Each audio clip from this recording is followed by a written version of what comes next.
La ex congresista Indira Wilka arremetió en contra del equipo técnico de Keiko Fujimori cuando realizaban un análisis de las propuestas de los candidatos Pedro Castillo y Keiko Fujimori luego del debate realizado por el Jurado Nacional de Elecciones. A continuación te comparto el siguiente video.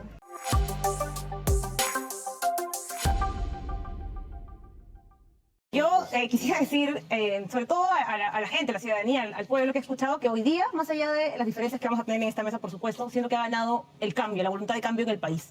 Porque lo que hemos tenido es, por un lado, a un candidato sereno, calmado, que ha hablado de quienes a él representa hoy como opción electoral. Un conjunto de sectores que siempre han sido olvidados, que siempre han sido traicionados, que han exigido cambios de diversas maneras en otras elecciones y a los que siempre se les ha dado la espalda y se les ha traicionado. Entonces, creo que mientras la señora Fujimori era una máquina de repetir mentiras, porque por ejemplo, en una pandemia brutal en la que nuestros familiares, nuestros seres queridos no han muerto solamente por la enfermedad, han muerto porque se han mercantilizado la salud, porque conseguir un balón de oxígeno era algo insultante por la cantidad de plata que se requería. No ha sido capaz de decir, la salud es un derecho fundamental, la salud no es un negocio, no ha sido capaz de decir eso, no ha sido capaz de deslindar con la corrupción tremenda del fujimorismo, no solamente el de antes, el de ahora, el de su entorno, el de los maletines para las campañas electorales. No ha sido capaz de decir también que se requiere que la economía, ¿no es cierto?, tenga medidas sostenibles en el tiempo, y sí ha entrado en medidas demagógicas. Yo quisiera que me explique el señor Carranza, ¿no es cierto?, si está de acuerdo con lo que ha dicho la señora Fujimori de subir la remuneración mínima vital.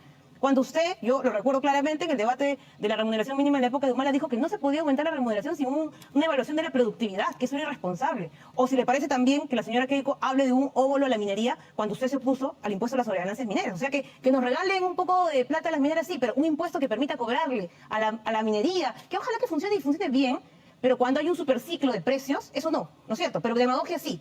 O pensión 65, que ya lo hemos repetido también varias veces. Usted dijo textualmente en una entrevista en el año 2011 con Mariela Balbi, pensión 65 es inflacionaria, el impuesto a las sobreganancias es temporal y pensión 65 es permanente. Así que lo que va a hacer es colapsar las cuentas fiscales. Y ahora la señora también vuelve a ofrecer en políticas sociales el oro y el moro.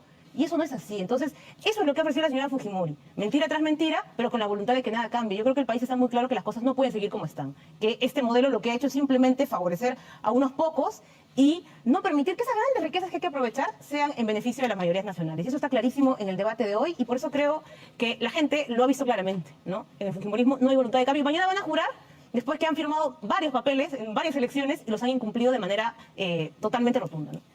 De acuerdo. Bien. Fernando, Fernando Rosario, sí. para seguir, digamos, la votación.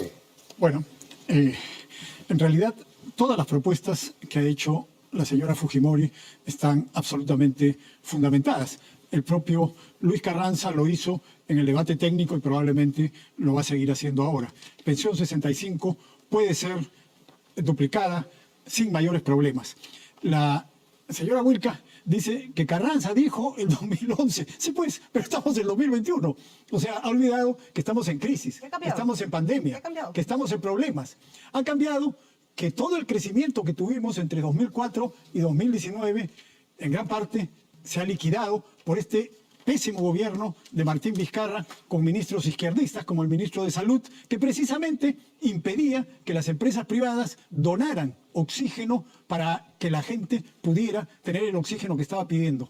Las empresas privadas querían donar oxígeno y el ministro izquierdista de Vizcarra, Víctor Zamora, del partido de la señora, no quería que las empresas privadas donaran y prefería que la gente se muriera para que las empresas privadas no donaran ese oxígeno. Desgraciadamente es así la ideología, va por encima de la vida de las personas. Pero en este momento sí tenemos una crisis y hay que hacer un esfuerzo, el Estado tiene que hacer un esfuerzo. ¿Para qué? Para dar comida, trabajo y salud.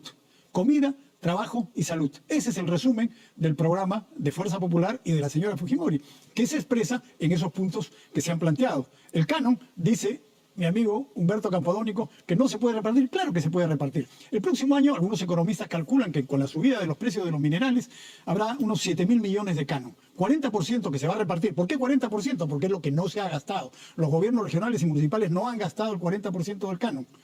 Entonces, ese 40% significa 2.800 millones de soles que se va a poner en el bolsillo de los peruanos. 2.800 millones. A Humberto no le gusta porque dice que algunas regiones tienen y otras no tienen. Esa es la típica. Ah, si no todos tienen igual, entonces que nadie tenga. No, señor, no es así. 2.800 millones de soles al bolsillo de los peruanos. En algunas regiones habrá más, pero esos peruanos comprarán cosas que producen otras regiones. Cuando les Lo que conviene, tenemos- cuando les conviene hay Cuando que les seguir el modelo conviene. chileno y cuando no. Así es. Pero yo Lo que quisiera tenemos en realidad apuntar- es que de un lado hay propuestas y de otro lado no las hay. Ese es el punto. Bueno, De también un lado hay podríamos decir propuestas que- para resolver los problemas de la comida, de la salud y del trabajo, que es lo que nos interesa a los peruanos. Y también de la seguridad, por cierto. Pero del otro lado no hay absolutamente ninguna propuesta. Y cuando algunas cosas se dicen, inmediatamente se desdicen, como dijo ahora el señor Pedro Castillo. La salud no será un negocio y a continuación, en la siguiente intervención, dijo, bienvenida a la inversión privada. ¿Con qué nos quedamos? ¿Le creemos a la primera, en que la salud no es un negocio, o le creemos a la segunda, en que habrá inversión privada? O hay o no hay. Pero él dice las dos cosas a la vez, las dos cosas contradictorias. Yo a lo que le creo es al plan de gobierno que presentaron ante el Jurado Nacional de Elecciones el año pasado, que hizo el señor Vladimir Cerrón, que se declara marxista, leninista, mariateísta, y habló de la estatización y habló de llevarnos por un camino similar al de Venezuela. Ese es el plan de gobierno. Humberto dice, no, ese plan ya no sirve. Claro, ¿Así? hay pecado ¿Y dónde está el original. otro? Hay pecado ¿Dónde está el otro? original. Yo no lo conozco. ¿Humberto lo conoce? No. Indira y Humberto, yo les pregunté, ¿son ustedes parte del equipo del señor Castillo? Yo no sé si son parte del equipo. Nadie sabe cuál es el equipo del señor Castillo. Presentaron en el debate técnico la semana pasada un equipo y después se volatilizó, Uy, se pero esfumó. no estás en la realidad, Se esfumó. Fernando, porque te hemos respondido claramente. estamos los dos. Humberto te has respondido que él es parte de Juntos por el Perú, que está apoyando. Y lo que te he dicho claramente también fuera de cámaras, es que yo tengo claridad sobre mi ¿Qué eres? voto. ¿Qué eres? Y vengo ¿Eres acá. parte de Castillo No o soy no? parte del equipo de Castillo. Vengo acá porque no sé si te han informado, pero esto no es un debate de equipos técnicos. Eso ya pasó la semana pasada. Pero bueno, yo quisiera en todo caso retomar algo que tú has dicho que me parece interesante. Y es que yo creo que hay una falta de comprensión, o parece que así tú lo ves. Una cosa es hacer inversión privada, una cosa es hacer empresa y otra cosa es mercantilizar con la salud. Es que el problema de ustedes es ese, A ver, que no explícame. saben separar. ¿Sabes cuál es la diferencia? Una cosa es tener, por ejemplo, una clínica privada y otra cosa es cobrarle a una familia 500.000 soles por una cama UCI en medio de una pandemia. Eso no es hacer empresa privada, señores. Eso no es hacer empresa privada. Eso es ser un mercader de la salud. Eso es ser un buitre, ¿no es cierto? Porque en medio de una pandemia, lo que me está diciendo Fernando Rospigliosi y el equipo de la señora acá es que es válido hacer empresa cobrándole a usted, a su familia, 300.000, 120.000, 500.000 soles por una cama UCI. Eso no es hacer empresa, porque los países más desarrollados del mundo, capitalistas, lo que han hecho en la pandemia es decir, no, con la salud no se puede mercantilizar de esa manera. Y han puesto límites, ¿para qué? Para poner a disposición del Estado los recursos para hacerle frente a la pandemia. A eso se refiere Pedro Castillo y a eso se refiere el sentido común de cualquier otro país capitalista, que lo que ha dicho es los recursos para la pandemia deben usarse bajo una lógica de enfrentar justamente esto. El 95% de la salud está en manos del Estado. El 95% de la salud está en manos del Estado. Lo que hemos dicho es que inversión privada ¿Tú sí. quieres liquidar el 5%? No, Fernando, eso en tu cabeza está. Inversión privada ¿Quieres sí. liquidar el 5% No o no? mercantilizando la salud. Yo lo Entonces, la que idea que yo quisiera quisiera- cerrar solamente, Luis, porque la idea muy clara es eso. Inversión privada sí, pero inversión privada no es aprovecharse de manera abusiva de los ciudadanos, de los consumidores, de los enfermos. Eso es lo que ha pasado en nuestro país. Por eso han muerto más de 120.000 personas, no solamente por el COVID. Yo quería señalarlo porque parece que Fernando no lo Es comprendía. Pero creo absolutamente que usted falso que que lo ve en hayan su muerto casa, porque la inversión privada usted lo ve en su es por casa la mala y lo gestión del comprende, Estado. que el oxígeno Es por subió, la mala que gestión nadie del hizo Estado. nada para poner en marcha la Ley General de Salud Así y es, poner así es, bajo control así es. del Estado esos Es por recursos la que eran mala gestión del indispensables. Estado, no A por usted la le inversión cobraron privada. 10.000 soles por un balón de Es oxígeno por la y eso mala no se puede gestión del permitir. Estado que Yo creo que eso perdieron la vida de claro, y 120.000 solamente quería personas. referirme a algo antes que cierre este bloque, porque se ha hablado mucho también de los temas de género. Y yo quería recordar algo que demuestra nuevamente que la señora Fujimori tiene una hipocresía tremenda. Ella ha hablado que ella cree en la igualdad de género, sí. Y ha dicho que ella es mujer, y en el bloque de preguntas sobre violencia de género decía que ella va a defender a las mujeres. Discúlpenme, miren, el primer proyecto que yo logré aprobar como congresista fue un proyecto de ley para reducirle beneficios penitenciarios a violadores y agresores graves hacia mujeres y niños. ¿Y saben quién votó en contra de ese proyecto de ley? Que finalmente es, si no me creen, ley 30609, ley que elimina beneficios penitenciarios a violadores. ¿Saben quién votó en contra? El Fujimorismo. ¿Saben por qué? Porque el título de mi ley decía ley para luchar contra la violencia de género hacia mujeres y niños. Y votaron en contra 18 congresistas del Fujimorismo porque decía la palabra género. Ese nivel de absurdo es el que tiene el Fujimorismo. Y la señora Fujimori viene a decir yo creo en la igualdad de género. Su bancada votó en contra de una ley para sancionar a violadores y agresores de niños y de mujeres. Yo no le creo nada y me parece una hipocresía. Yo tenía que decirlo. Porque, Vamos a tener la primera porque- mujer presidenta en el bicentenario. Qué La pena, primera eso. mujer Y luego presidenta en 200 despertará, años. como dijo mi colega Gloria Montenegro. Keiko será presidente y luego despertará. Porque antes que eso hay que recordarle su La enorme primera hipocresía mujer presidenta en esos en temas, 200 años, es lo que diciendo que las necesitamos. esterilizaciones forzadas son casos aislados, no eran política de Estado. Discúlpeme, hay que primera informarle a la mujer señora presidenta en y a la 200 ciudadanía años que es lo son que necesitamos 1.300 ahora. mujeres las que han denunciado. El proceso está hoy día en curso, no es un tema del pasado, como a veces los señores quieren decir. El proceso de esterilizaciones forzadas está hoy día en plena juicio oral. Las denunciantes son 1.300. 1.300 mujeres no son casos aislados. Cuando hay 1.300 mujeres que se atreven a denunciar y el caso está denunciado en fiscalía y hay un señor como el señor Todo eso Aguinaga es absolutamente falso, no tiene nada que ver con Gracias, Keiko Fernando. Fujimori. Si está diciendo Todo que eso, eso hay es un falso, libro, es porque hay ustedes un libro no de la respetan a señora las mujeres. Villegas donde demuestra No que eso es respetan a las falso. mujeres porque una mujer Pero eso no tiene se nada que ver visibiliza con la señora sin su Fujimori, no tiene consentimiento. absolutamente Tiene el nada que señor ver con la señora Aguinaga, que es Fujimori. congresista No electo, tiene nada que hoy ver con la acusado señora respondiendo. Fujimori, olvídate ¿Qué le parece si regresamos a los No tiene nada que ver con la señora Así Fujimori. considera la señora Lo de la urbanidad Keiko, es en serio. No tiene nada mujeres que ver con la quechoblantes, señora mujeres Fujimori. jóvenes, esterilizadas Sal sin del su voluntad. pasado, sal del pasado y mira Fernando, al futuro. quiero contarte Sal del que el pasado y proceso mira al está en marcha hoy futuro. día. Tenemos Sal dos del panelistas pasado más, y por mira al favor. Solamente decirte eso. Sal de Sí. tu burbuja. Por favor. de Humberto Campodónico a todo lo que quiere hacer Pedro Castillo y lo que quiere hacer Vladimir Cerrón. Ellos quieren, y lo han dicho, quieren hacer un país como Venezuela y como Cuba. Y acá Humberto nos viene a decir que hay que respetar la libertad. Justamente lo que no se respeta en Venezuela o en Cuba. ¿Quién lo ha dicho? Lo ha dicho el dueño del partido, el señor Vladimir Cerrón, el dueño del partido, candidato a la vicepresidencia con el señor Castillo, expulsado, expectorado por el jurado de elecciones por estar sentenciado, pero candidato a la vicepresidencia del señor Castillo. ¿Qué ha dicho el señor Cerrón?